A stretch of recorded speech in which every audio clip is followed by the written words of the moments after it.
Hello friends, welcome back again to the channel Techno49. I hope everyone is safe. In today's video, I would be talking about training phase and nesting phase in contact center.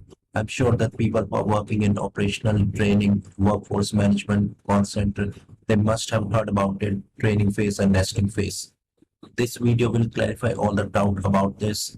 For more WFM contact center operational Excel related videos, please subscribe our YouTube channel Techno49. It is completely free. So now let's move on to the video. So the first step is that in the contact center, the term training phase and nesting phase typically refer to different stages of onboarding and development for new or existing agents. Here's a brief description of each. First of all, we have to understand that it involves providing newly hired agent with the necessary skills, knowledge, and tools to effectively perform their work assigned. This phase usually occurs before agents start interacting with customers. This is the first step in which new hired agents get to know about the product knowledge, get to know about the process details according to the work assigned to them. After that, during training, agents learn about the company product or services used for managing customer interactions. Training can also cover soft skills like empathy, active listening, and problem solving. The goal is to equip CSR or agents with the capabilities needed to handle customer inquiries, resolve issues, and provide a positive customer experience. So training is the first step for new agent in a company. They get a lot of information about the product knowledge, process knowledge. They get to know about how they can handle the customers in a different stages, what kind of details they need to have to ensure that the customer satisfaction should be always good.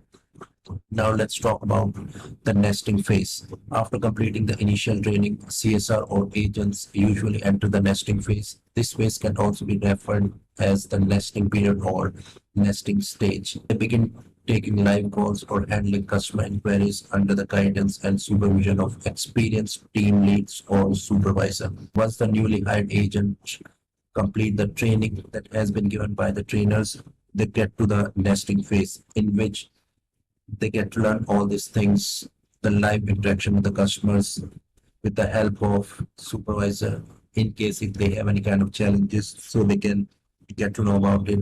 They can take the help of their supervisor to ensure that the execution of the process should be up to the mark. After that, this phase allows CSR to apply what they have learned in training to actual customer situations while receiving support and feedback from more experienced colleagues. Nesting phase helps CSR gain confidence, refine their skills, and build a solid foundation before they are fully independent in handling customer interactions. So these were the main, the kind of steps we have in training phase and the nesting phase. This is very important to understand that. After that, in summary, if I just talk about all these things, the training phase involves educating CSRs with the necessary knowledge and skills, while the nesting phase focuses on CSRs into real customer interactions with the guidance and supervision of experienced team members. Both phases are crucial for developing competent and effective customer services representatives who can provide excellent support to callers. So first understand that what does workforce management do? WFM means workforce management. The purpose of WFM team is to figure out the number of people to be assigned with right skills at the right time in order to achieve desired goals at lower operational cost given the forecasted volumes, call patterns, service time. It is very important for the workforce management team to find out the number of resources needed to handle the incoming workload they are expecting in the near future. After checking what kind of call volume they can have, after analyzing the historical data, call pattern, what kind of call pattern they have, there would be kind of fluctuations within a week. On Monday they could be high volume, then the volume tend to decrease. Maybe in some process the volume could be higher on Saturday, Sunday. So these are the fluctuations, these are the call patterns. On the basis of that, the call forecast volume is done. Then we have the service time. Service time means that number of call answered within threshold divided by calls offered. For how much time the client wants the calls to be answered, within 20 seconds, 30 seconds, 60 seconds. After that, we can have the average speed of answer. So all these things come under workforce management to look after to ensure that these kind of KPIs that has been set by the clients or the call center need to be met. WFM is a framework for optimizing employee productivity. It helps in improving the consistency, efficiency, and productivity of call center. Without WFM, you cannot expect to have your call center to be running in a very good position, and you cannot have very good profitability. If you have WFM in place, you can expect your call center to be running smoothly with all the information needed to be delivered to the clients. WFM is very important for the call center, and without WFM, call center would incur losses. Now we'll get to know that what kind of tools we can have for the WFM. So the basic tools what we have, the commonly used are Aspect Workforce Management, Avaya Aura, Blue Pumpkin, Nice IEX, Variant Workforce Management. Every company has different kind of software to be used when it comes to workforce management to analyze the productivity efficiency of the call center.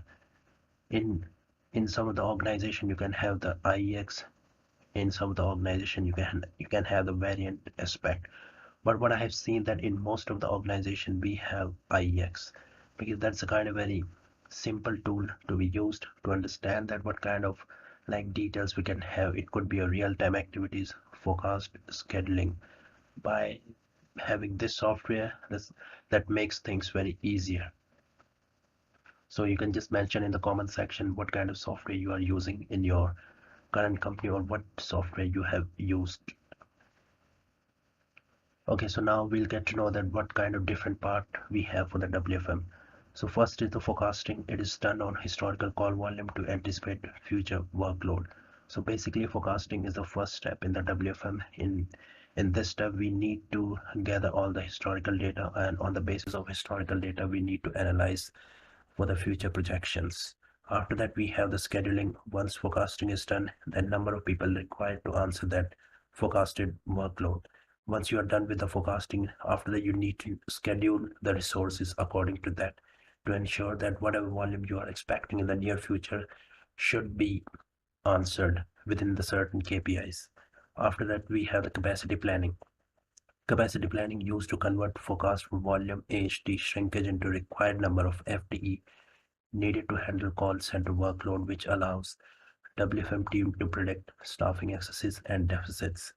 Capacity planning basically helps you to get the right number of people to be needed. If the headcount is excess, so the capacity planner need to ensure that all the excess headcount need to be removed to ensure that the budget of the call center should not be increased and the call center should be in the profitable situation. After that, we have the real-time management, help in day-to-day intraday activities and managing overall real-time situation on floor. So we can say that the real-time management is the most reactive part of the WFM because that deals on the day-to-day floor activities. So this is kind of very important. You can spend countless number of hours in forecasting, scheduling, capacity planning, but your real-time management is not up to the mark. Your call center would incur losses. So I hope you like this video. In the next video, I'll continue with the introduction to WFM with the objectives of WFM. So if you like this video, please subscribe to the channel Techno49 because it's completely free. So thank you so much again for watching this video. If you have any kind of questions, please mention in the comment section and try to share this video so that can be reached to maximum people. Thank you so much again.